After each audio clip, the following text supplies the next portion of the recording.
PC. Forward.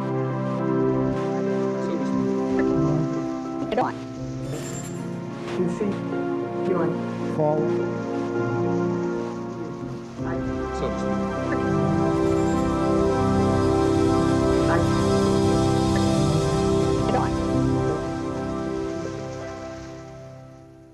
1992 was a year of kings. There was the LAPD beating of Rodney King, videotaped from an apartment balcony, and the hovering coverage of TV cameras and helicopters circling the city as the public rebelled. It was nearly 25 years after the assassination of Dr. Martin Luther King, and Bill Clinton, a child of the 60s, was campaigning to become commander-in-chief, a king among the contenders. Hold on just a minute. Here's Larry King. Hello? Then there was Larry King, who was anointed as the father of talk show democracy because TV viewers could phone his program and ask the candidates questions on the air. The viewer calls to King's show was seen as a seed of a future TV democracy in which citizens could vote for a candidate or pending legislation by picking up a special remote control and voting yes or no. Taking viewer calls on Larry King's show is TV evangelist Pat Robertson, whose organization, the Christian Coalition, seeks working control of the Republican Party by 1996. I'd like to ask Mr. Robertson two quick questions. One, what he thought about the Bush quail commercials. Were they effective? Should they have had more family values on them? Also, how can you say you want a party of inclusion when you're so blatantly anti-gay? Behind the scenes and off the air, Robertson's media advisor tells Robertson how to turn around or spin the caller's question. You take the one sentence, turn it around, completely other issue. Remember, you're answering the question. You can talk about anything you want to. Well, I am moved. I want a kinder and gentler nation. This Bush campaign phrase was written by spin doctor and speechwriter Peggy Noonan. Because America is so infused by media that we are all spinning in a way. We're embellishing our story. Embellishment is okay. There's... What's not okay? Where does spin begin? The disingenuous part, the calculating, this isn't the whole truth part. If he tries to corner you on Buchanan, do the same thing, slide off it. Go back to the inclusion. You gotta expand the party, and you gotta bring everybody together. You can't worry about the problems of 1992. You gotta look ahead to 96. Focus on the future. So to speak. PC. Forward.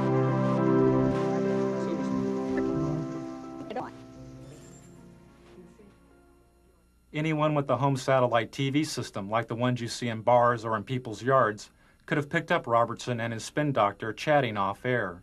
Dish owners are able to receive two types of TV. One is the regular TV programming you normally see on cable or the broadcast networks. Is that Helmstead still the next one? The other type of TV is the satellite feed, in this case the feed of George Bush and Larry King chatting during a commercial break. Kind of weird being seen around the world. Technology. It's amazing. I think Saddam Hussein is watching this very much.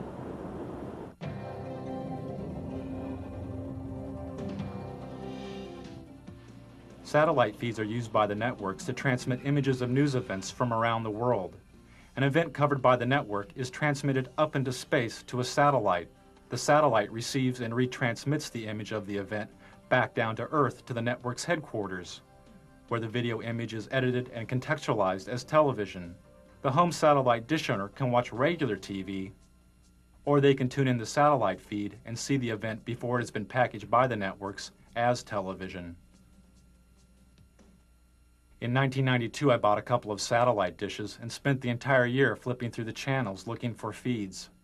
I'd lock onto a satellite and go channel by channel through its transmission, recording the feeds. Then I would move on to the next satellite, and the next one, and the next one.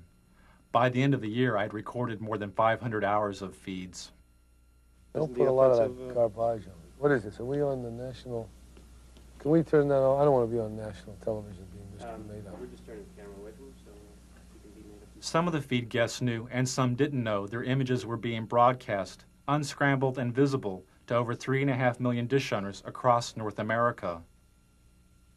Those who knew they were being watched attempted to stay out of satellite TV's wide frame. But after spending hours a day inside of a television studio, television had become their home.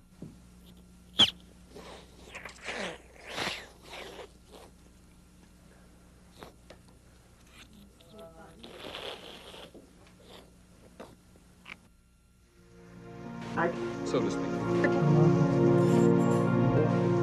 PC. Forward. So to speak. PC. 1991 and 92 had been years of political extremes for George Bush. After the Gulf War in 1991, he had the highest approval rating of any president in modern history. But as the U.S. economy fell, so did Bush's ratings and his health. He and the First Lady Barbara Bush developed a thyroid condition known as Graves' disease. As Bush's ratings fell further, he decided to appear on Larry King's show. His appearance marked the first time a U.S. president had been on a call-in talk show in over 15 years. You feeling well, by the way? Yeah? Are you feeling well? You're good. You're lucky. Running still and played tennis yesterday. What is that disease you had? Crohn's? No, not Crohn's. Just thyroid. I don't know what it was. What are they? They drug treat it, right? Take the drug every single morning. Little blue thing, Synthroid or something. And it wasn't hard. It's what the thyroid does to make your heart fibrillate. It's been very good. Now, I took Halcyon for a long time after my heart surgery. Are you often at it? I don't know that it's bad, I reckon. It's the best sleeping pill in the world, but not daily. No, oh no. Okay. Now it's gotten such a bad rap. Halcyon had gotten such a bad rap that its product license in Britain was provisionally withdrawn. Some users of the drug complained of amnesia, anxiety, delusions, and hostility. When Bush started the election year, he was taking a sedative during a visit to Japan when he fainted and threw up on the Japanese Prime Minister. For Bush, the image of the event could have been devastating. News stories of Jimmy Carter's fainting created a symbol of a failed president. It haunted Carter throughout his campaign and helped Ronald Reagan reach the White House. The first minute of Bush's fainting episode and the reaction of the frightened dinner guest was not released by the networks and is not seen here. Only this footage after the initial fainting was made public. Newsweek magazine published a story about the event with photographs from the censored Bush fainting episode, but the photographs obscured the view of the president's face. All traces of Bush's nauseating performance would be cleaned up by the White House television crew. Even this mantle photo of Bush's face next to a white baby's blanket may have looked too much like his face in Barbara's white napkin in Japan.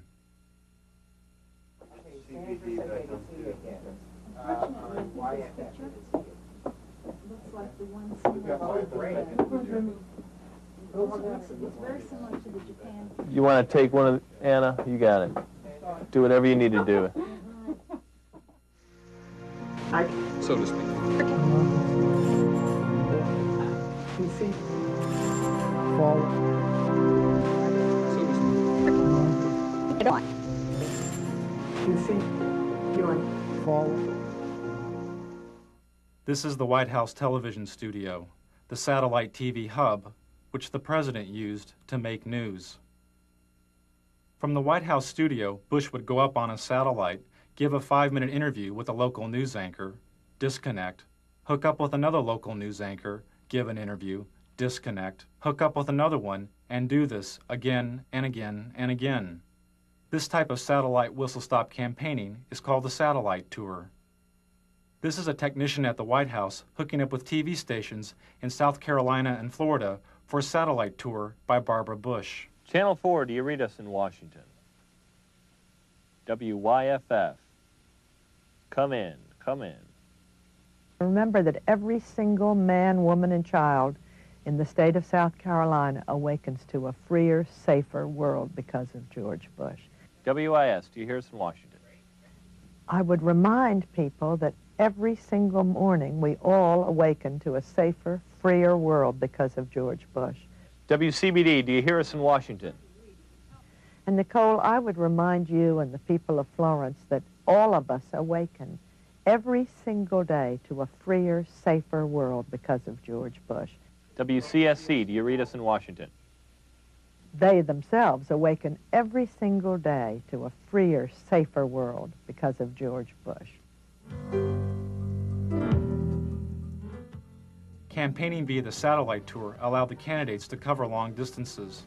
But there was another major benefit. They could bypass the national TV networks.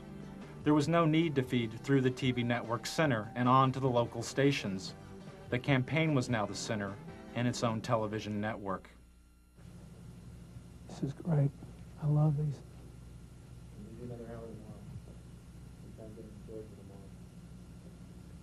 Can we do any more? We do some Maryland. We do those two Maryland. Gotta do some more in Florida and Texas.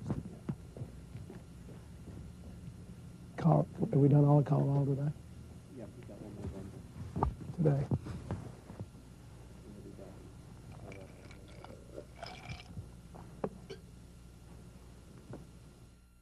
Another way the candidates made news was by creating their own TV news stories called the video news release.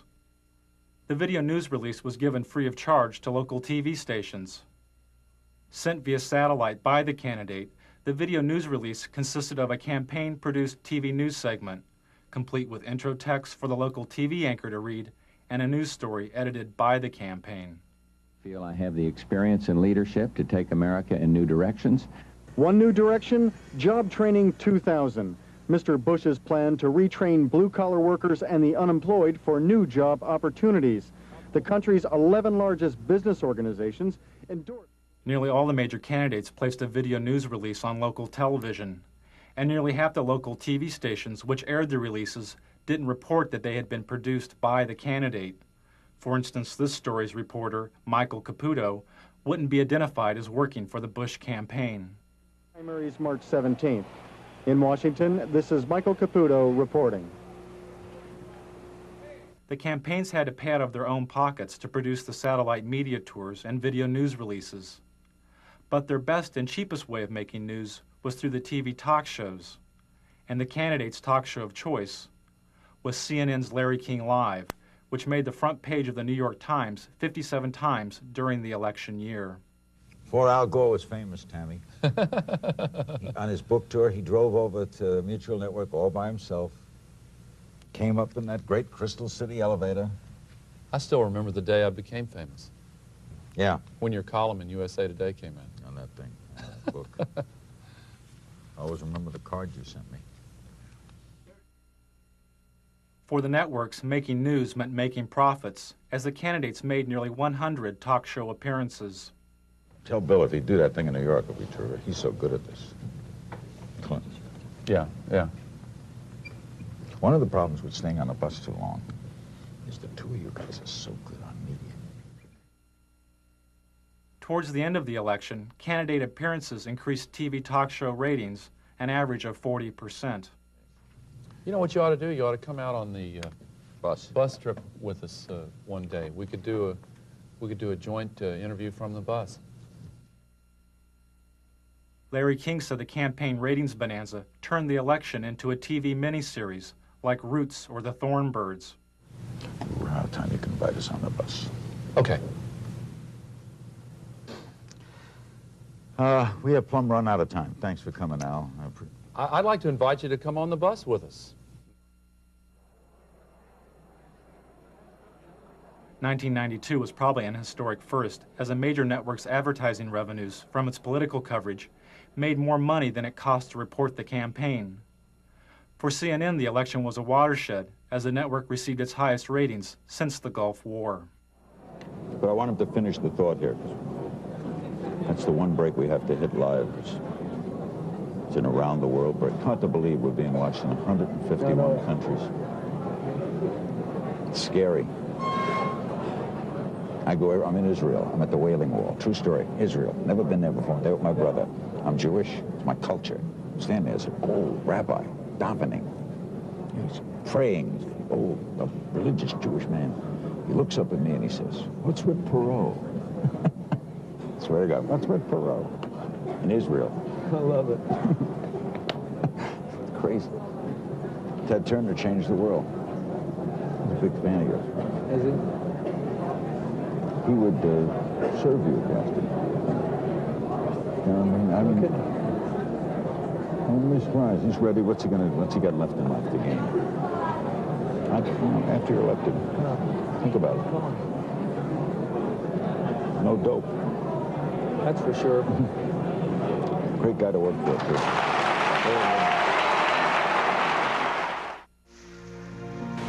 So to speak. You see? Fall. So to speak. You see? Fall. So to speak.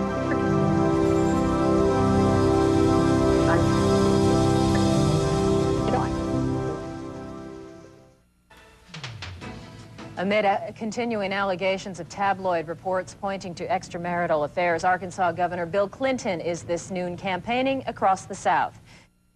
Hello, Mike. Everybody in America who's had problems in their marriage, who either wound up divorced or who got back together, votes for me. I'm a shoo-in. Can you hear me? I figure if everybody in Maryland who's ever had trouble in their marriage and they're still together, or who's ever been divorced votes for me, I'm a shoo-in. Hello? And you know, if every American couple who's either been divorced or had problems and stayed married votes for me, I'm a shoo-in for re-election. I think the American people are smarter than the pundits.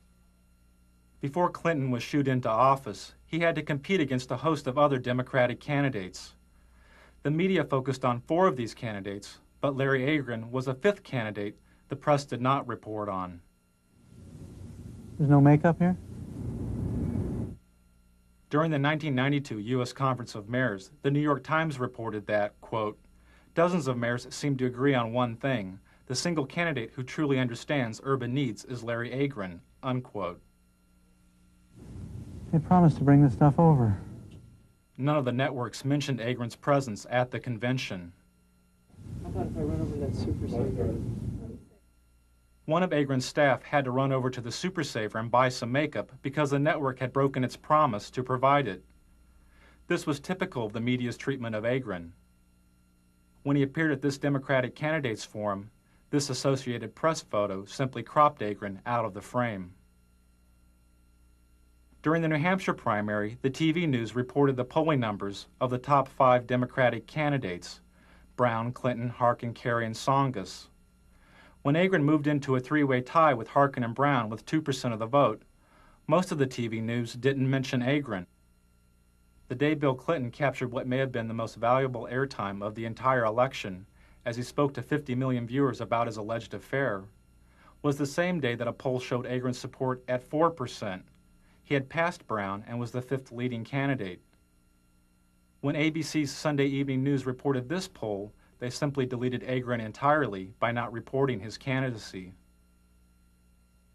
During the New Hampshire primary, Agron's only live commercial TV appearance was through this satellite feed to ABC's Nightline. But the Nightline program wasn't directly about the election.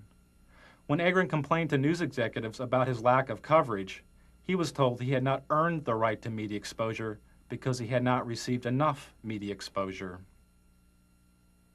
And on stage, the 5 major contenders for the Democratic presidential nomination. Although Agron was on the ballot in nearly half the country, he was barred from most televised debates, including this one sponsored by the League of Women Voters. He couldn't meet one of the League's main criteria, which was, quote, recognition by the national media as a candidate meriting media attention, unquote. Good evening and welcome to the Democratic presidential candidates debate on urban America. Agron wanted to debate on urban America, calling for a 50% cut in defense spending and the reinvestment of some of that money into America's decaying cities. We are going to be coming to you, live from Lehman College, and you'll hear a bit of a disturbance in the background, but we'll go on with that in any case. The disturbance is Larry Agron, asking to be included in the debate so that he can explain his plans for defense cuts and urban revitalization.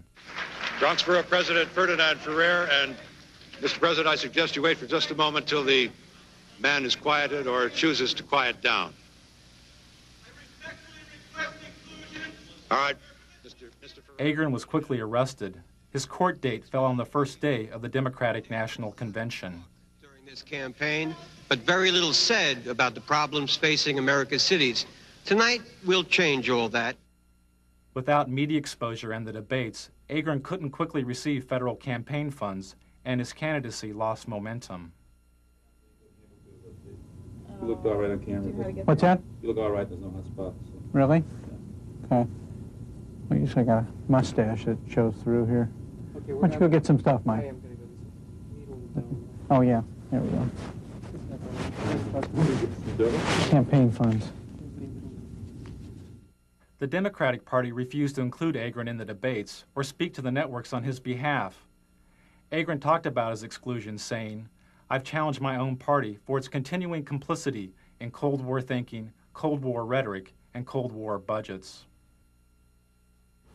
To restore order right now, there are 3,000 National Guardsmen on duty in the city of Los Angeles.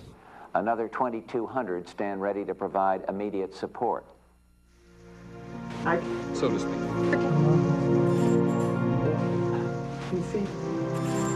Forward. So to speak. 2 feet. Forward. Oh, what a beautiful morning. In 1992, the networks had their own solutions for urban decay. This morning we're here looking for solutions. CBS looked for solutions at LA's Martin Luther King Hospital. Well, a hospital like Martin Luther King can see more trauma than all of Western Europe does in a year. In fact, there's so much trauma there that the U.S. Army sends its combat surgeons there so they get a sense of what these very severe wounds were like.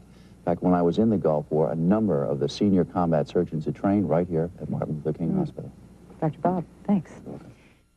Before he went on air, part of Dr. Bob's diagnosis was cut out because it was too obtuse. Yeah, so what's your impression? Because my impression is, places like South Central LA, around the country, look more and more like real third world countries, the third world countries without the hope. That is, they have no medical care, they have no real economy, and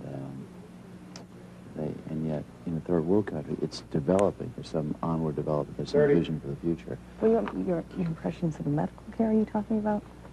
I think that gets too obtuse.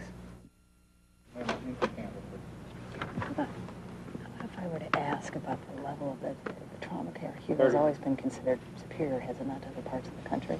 Cook, count 30 seconds. Yeah, it's the best, Why gunshot. don't I say something like that? Okay. As the conditions of the cities became obtuse to the networks, they turned to the suburbs to render a verdict on the campaign. And later, eye on the campaign. You will see and hear some of the suburban voters who may very well decide this election.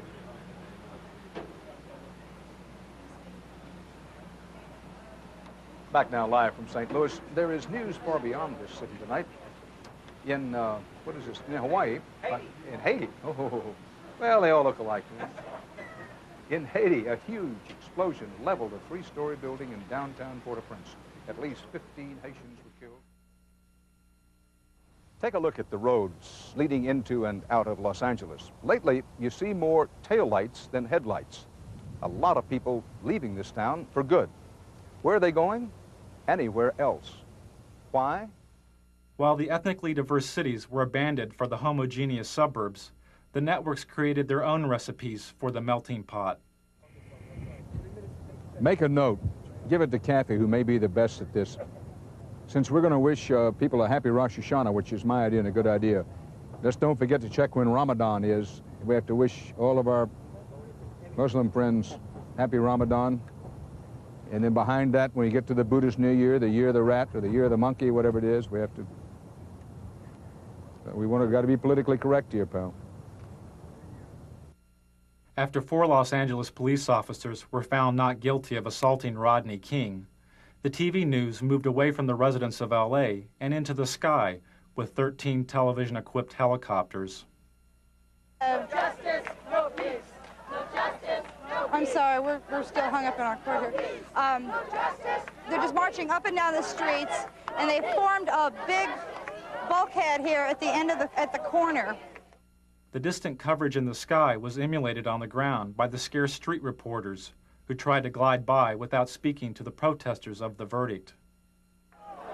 With the chants, no justice, no peace is what they're chanting. You can hear them now. We can still going here. Well, let's go. No justice, no justice, no peace. No justice, no peace. We ain't got nothing to say. Change, people. There should never been a change of venue. No justice. There should never been a change of venue. And as a result, this is what you have. This is what you have. There's not Crips down here. There's no Bloods down here. There's just concerned citizens down here that don't like the way the system is done. This is what we're talking about. Could you tell me, sir, could you tell me? Could you tell me? The police are closing in. They're trying to surround us. Okay, they're off. No justice. You did that, they cut us. Huh? They cut us when you did that. No justice, no peace. The voiceless scenes from South Central LA, where nearly 50% of the children live in poverty, was contextualized by the $600,000 a year TV news anchors. As the looting goes on in a senseless fashion, people arguing for sanity on the one hand, simultaneous looting in a random fashion for things that people can't even use. 25 years ago, the media's coverage of the riots in the Watts area of Los Angeles was called racially divisive by the federally empowered Kerner Commission. The commission was formed in order to find the root causes of the urban violence of the late 1960s. It found that one cause was the massive economic collapse and poverty of the cities. The other was the media. The Kerner Commission found the media guilty of failing to communicate to all ethnic groups the complex and fundamental problems of race relations. This LA news anchor made these comments moments before reporting the verdict in the second LAPD beating trial of Rodney King. Okay, I'm standing by, ladies and gentlemen. We don't have shit to say. We don't have anything to do, but by God, the management of this company deems it necessary that I come on the air in the morning and shock the shit out of all of you. In just half an hour from now, the jury in the federal Rodney King beating trial will be back in session. The Kerner Commission said media's failure to communicate was caused in part by the media's shockingly backward hiring practices. Hardly any people of color worked as TV news directors, the people who set policy and make decisions. Television responded to the criticism by hiring cameramen, clerks, and makeup artists that were African American, Latino, and Asian American. For each of these ethnic groups, the number of TV news directors is a few percentage points above zero since the Kerner Commission's verdict 25 years ago. You announce that they get rid of their gate tomorrow, and they'll stop tomorrow. You announce that. As the networks covered over the voices from LA, the candidates told the story of their own. I felt anger. I felt pain. And I thought, how can I explain this to my grandchildren? This was very effective. Yeah. What? Bush's story was great. No, and also when he talked about talking to Barbara and the kids about How to explain this to my grandchildren was great. And given the fact that this is a presidential election year, it's also a challenge to the man who would challenge the president for the country's leadership. But if you can really tell one good story about you.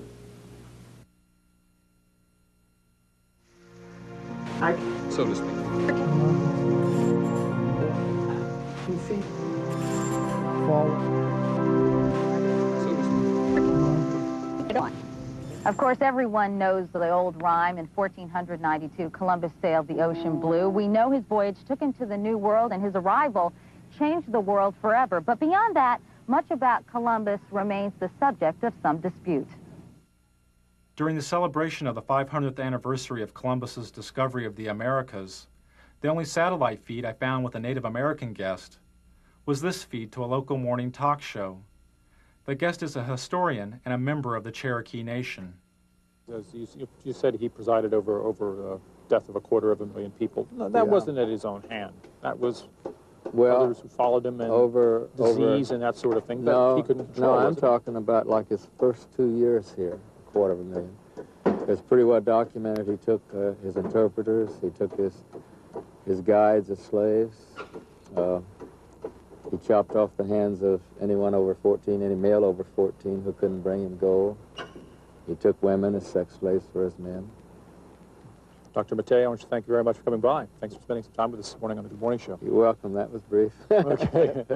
Hopefully painless, sir. The painful lessons of Columbus's past were never mentioned as the networks debated his legacy. Interesting debate. I'm not sure we've settled it this morning, but we appreciate trying. That's true. Thank you both. Thank you. And we'll be back with more of our special edition of Today on Governor's Island right after this.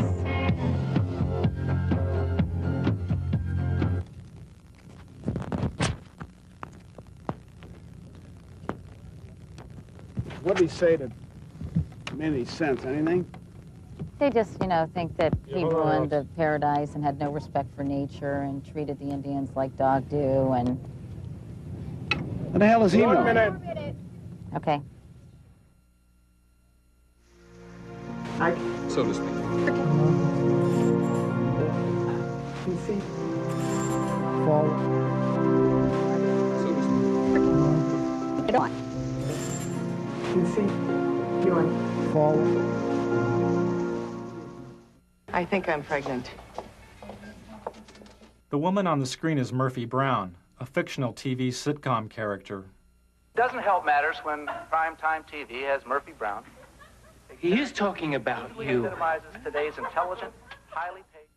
Vice President Dan Quayle blamed the LA riots on its citizens' lack of family values, instilled in part by the Murphy Brown TV character. He said it was not economic poverty, but rather a poverty of values promoted by the Brown character, which caused the burning of LA. Highly paid professional woman, mocking the importance of fathers by bearing a child alone and calling it just another lifestyle choice. Politicizing sexuality was not new to Washington. I'm an executive producer. I'll just executive produce this baby. Sexual politics helped Ronald Reagan reach the White House and gave birth to the new religious right.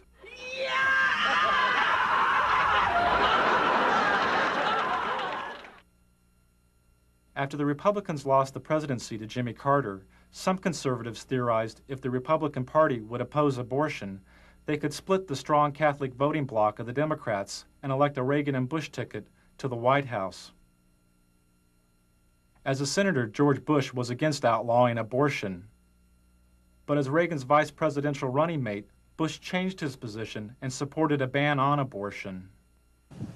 Well, you haven't given us any specificity about where you stand on this, Senator. In the past, particularly in the House of Representatives, you voted against federal funding for abortions, and that meant for poor women.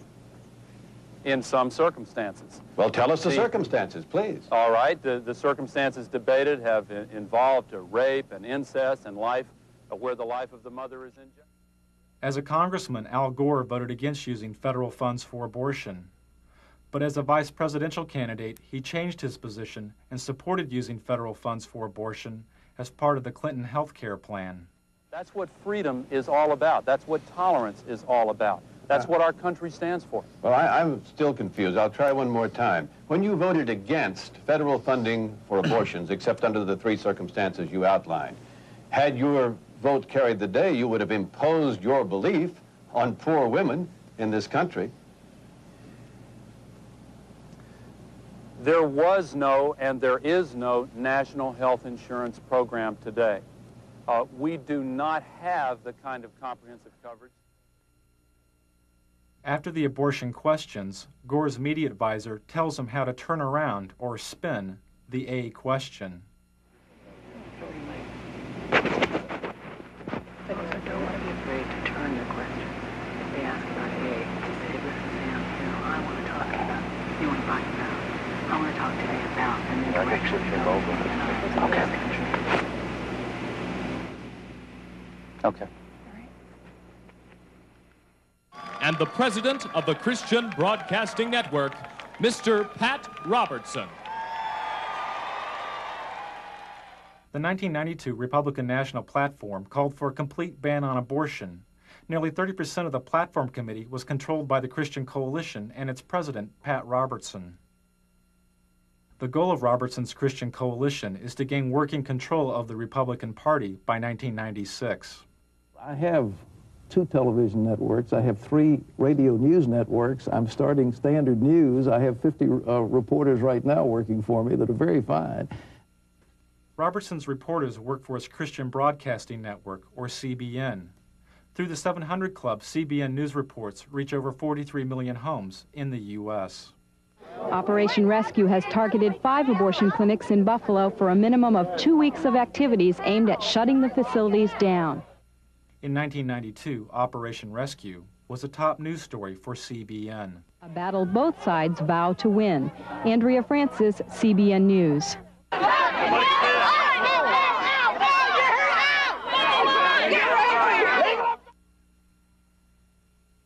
On the first day of the Republican National Convention, Operation Rescue broke through this line of clinic defenders and blockaded an abortion clinic near the convention site.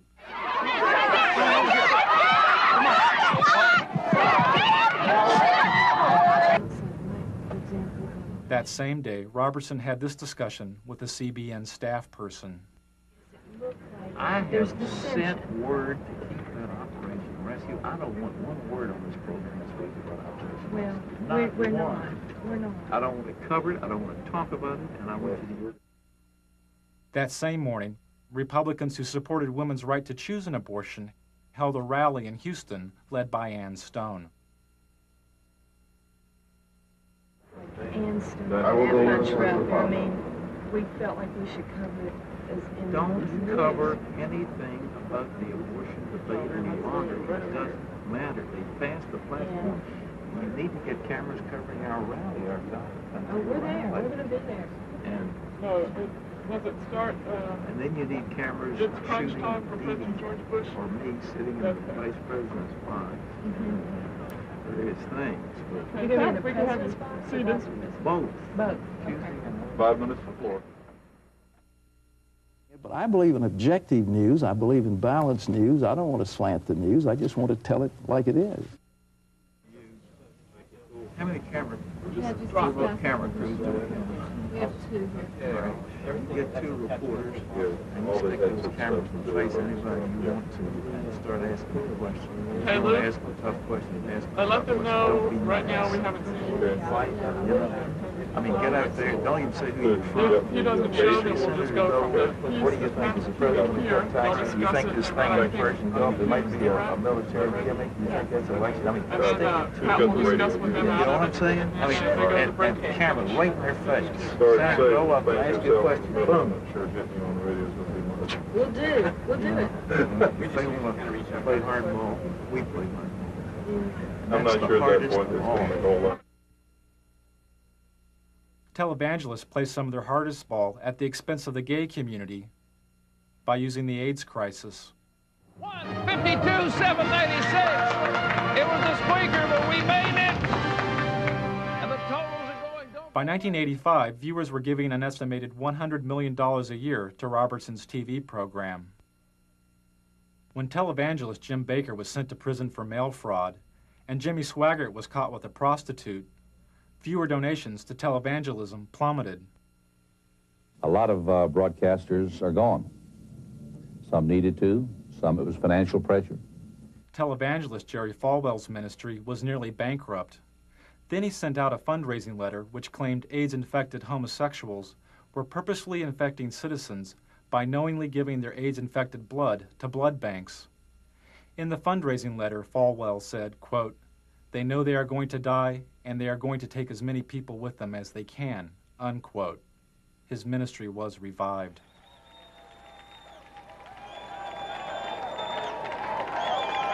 "75 years ago, a plague descended upon the world and covered the nations of Eastern Europe like a dark cloud. But ladies and gentlemen, a more benign but equally insidious plague has fastened itself upon the families of America." At the Republican National Convention, Robertson characterized communism and government bureaucracies as plagues, a thinly veiled reference to the AIDS crisis. Robertson supports the theory that gays have conspired with other supposedly subversive agents in order to undermine the nation. Ladies and gentlemen, the carrier of this plague is the Democrat Party. That Republican convention was one of the most hateful things. I'm a Republican, but I'll tell you what, Pat Robertson personally was one of the reasons why I voted against George Bush. Okay, now, Pat, he's saying you would not let a pro-choice person chair your party, or you would try to stop it. He just contradicted what I just said. I'm sitting here in this chair telling you something different, and he said I won't do it. How does he know what I'll do? I think if he obviously didn't hear my speech at the convention, because it closed with a beautiful story of a lovely lady holding a little starving child in her arm, and it was a call for a better world and one nation under God. I can't see how anybody said that was hateful. I don't know where he's coming from, but there's something there that is not just on the surface, I think, because I didn't say the things he said I did. We'll be right back with Pat Robertson and Lynn Martin and more of your phone calls on Larry King Live, then Tina Sinatra. Don't go away.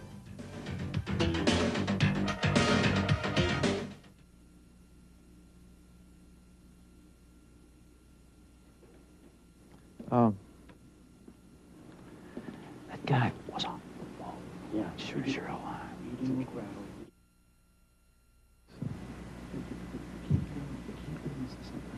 You take the one sentence, turn it around, go into another issue. Remember, you're answering the question. Okay. You can talk about anything you want to.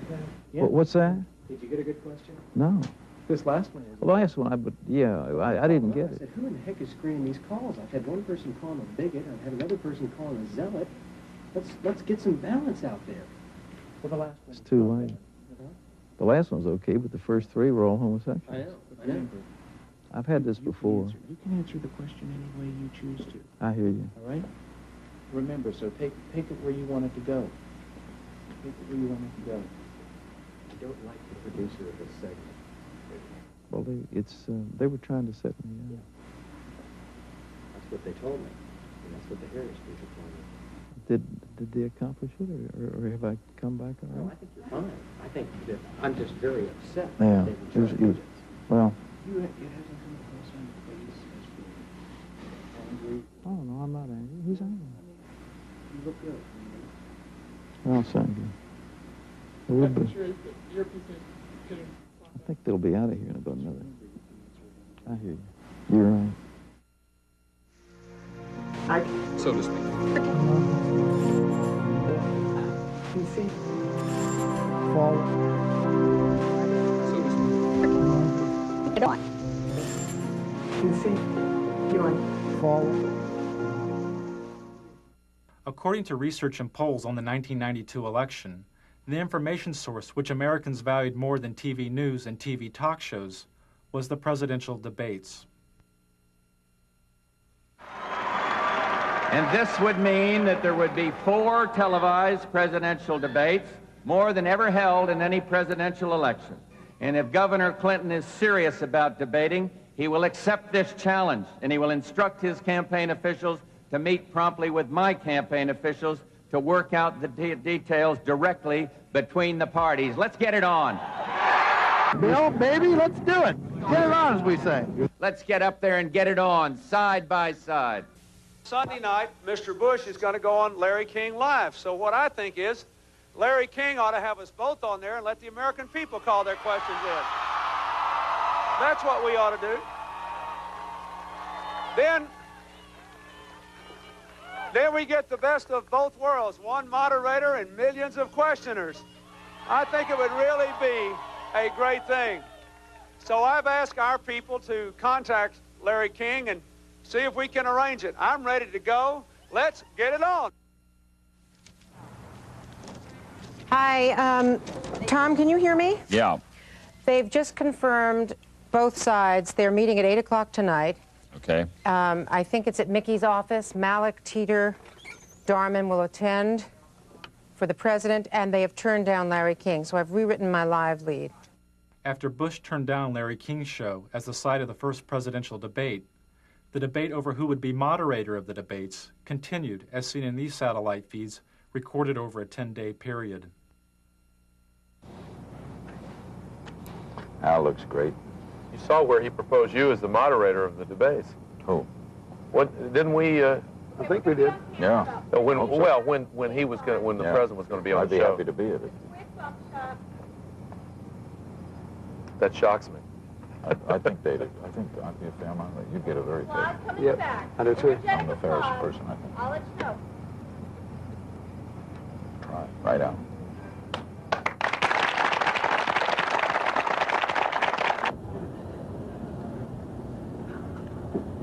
You're doing great.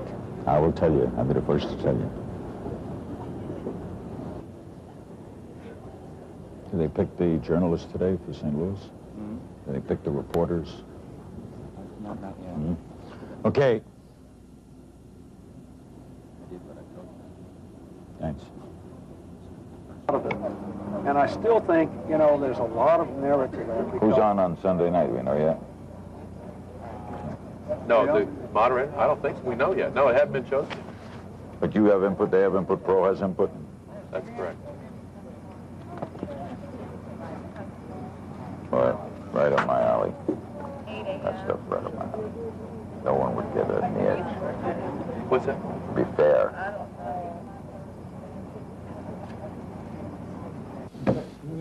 You'll sit best in the debates because you don't come with any baggage. You could elevate it. Every time they talk about something silly, you say, come on. What are we wasting time? To me, you sit very effective. You could have a great effect on this life. Just let's go get it on. Get it on, so to speak. King was never chosen as a moderator of the debates. Good evening and welcome to the second of 3 presidential debates between the major candidates for President of the United States. So, President Bush, I think you said it earlier, let's get it on.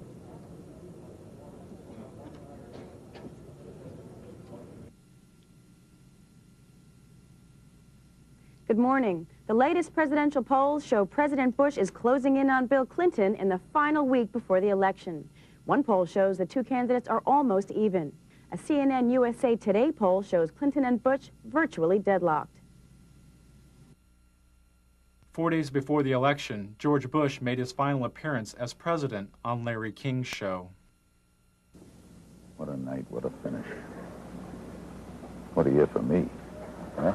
A year for me, it's been unbelievable. Changed the world. It's different. CNN poll today? Mm-hmm.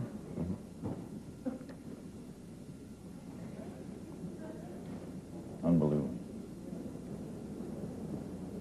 Strangest year in the history of me. I hear you, Tom. Tell me about it. What? Tell me about it. Hold on. God, I got a darn cold. Got a cold? Fever. Some of my brothers in the drug business. All the ones. Slight cold.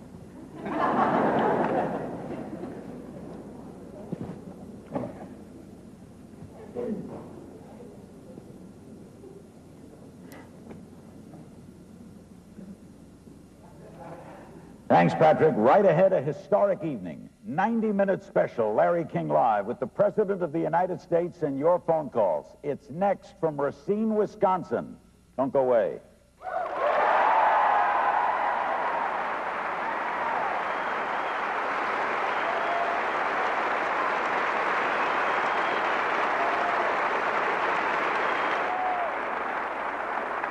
My brother's in the pharmaceutical business. He says there's a new pill coming from Israel, better than housing. You mean for sleeping or decongestant? Great.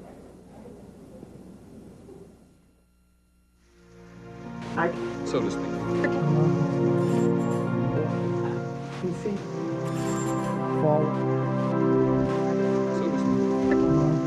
Get on. PC. Doing. Forward.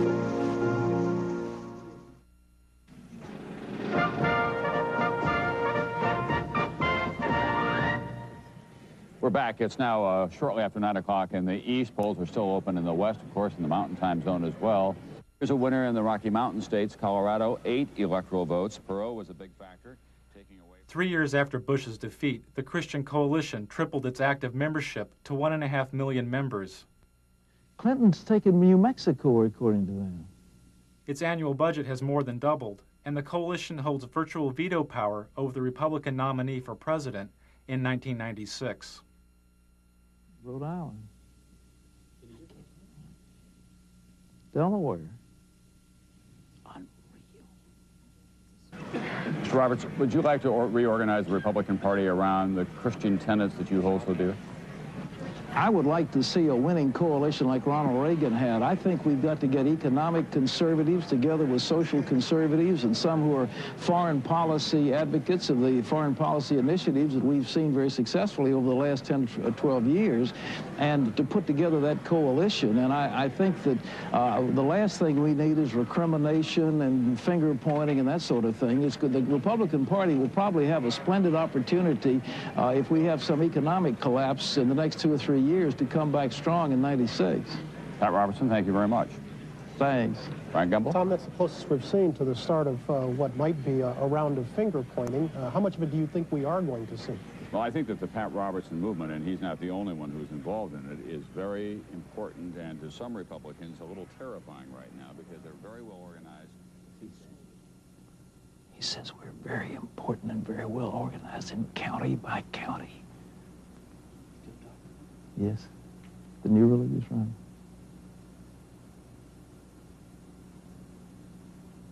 They'll organize out of sight of the conventional machinery and then go out and win.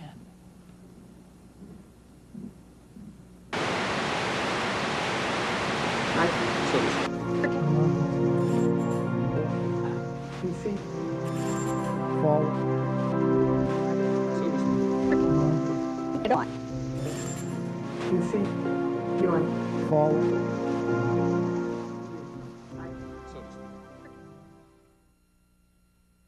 It was reported after the election that the Clinton White House uses the Department of Defense to intercept satellite TV feeds on a regular basis. This monitoring practice started during the 1992 election, as Al Gore's wife, Tipper, found out during the campaign. Everyone's watching on Little Rock. Okay. They're watching these satellite feeds? Oh yeah, we can, you know, that we pull it whenever any of you all do a satellite tour, they pull it down on Little Rock on all the monitors and the whole headquarters. Just the actual interviews, not this part. The Clinton campaign also intercepted the satellite feeds of the TV network news. Clinton strategists would watch the network's satellite feed of a network news story about Clinton. This would give the strategists the ability to respond to the story before it ever aired on regular network television. Clearly this goal is almost within reach. Clinton's trying to lift his sights beyond the attack politics. 4 years. Feeling that his goal is almost within reach, Clinton is now trying to lift his sights beyond the attack politics of the campaign. Clinton also monitored the satellite feeds of his opponents. According to the American Journalism Review, the Clinton campaign intercepted the satellite feed of a Bush commercial 36 hours before the commercial aired on network television. But here's what Clinton economics could mean to you. $1,088 more in taxes. $2,072 more in taxes. By intercepting the feed, Clinton strategists had the ability to respond to Bush's ad before the ad had ever aired. 4 years ago, he asked you to believe him. Read my lips. Now he's asking you to believe his attacks against Bill Clinton. I need to get the big banner on the PVC. I need to use it as a tool to flush out these Bush quail signs that say abortion right in the corner there. Do you copy it? This is a satellite feed of a Clinton rally. The person you just heard speaking was probably one of Clinton's security team standing near an open microphone on the stage. The instructions he was giving may have come from Clinton's staff in Little Rock, which regularly monitored the feeds of Clinton's rallies. Don't point. I know. There's somebody who ripped that Dodger sign out of it. Somebody's got to go part in there that we copied? They don't get a misplaced, do it. That abortion thing's going to kill us, too. We can't block everything. Little Rock would watch the satellite feed of the Clinton camera slowly panning the audience like a surveillance camera. If they saw a protester at the public event, Little Rock could call the rally site to alert security. But whenever we do a live satellite feed of like a big rally or something, there was a really very interesting instance. The Buffalo rally, there were some protesters. And Little Rock saw it where the advanced people couldn't because they were backstage. So the desk, Dwight and those guys called the advanced people on the cell and said, no, walk 10 feet to the left. There's a sign in the camera shot there. Edge that guy over. I mean, so it's like Little Rock directed Buffalo and watched it dismantle on television. They watched the dismantling of a problem. Right. And they, you know, where the advanced person is in a sea of 2,000 people, Little Rock was able to say, move to, I can see you on TV. Now go 2 people over to your left. It was really very fascinating. High tech. Yeah, that's good. So that's why when they said there are shadows on your face, that was Little Rock calling, saying shadows on your face. Oh. See, everybody watches.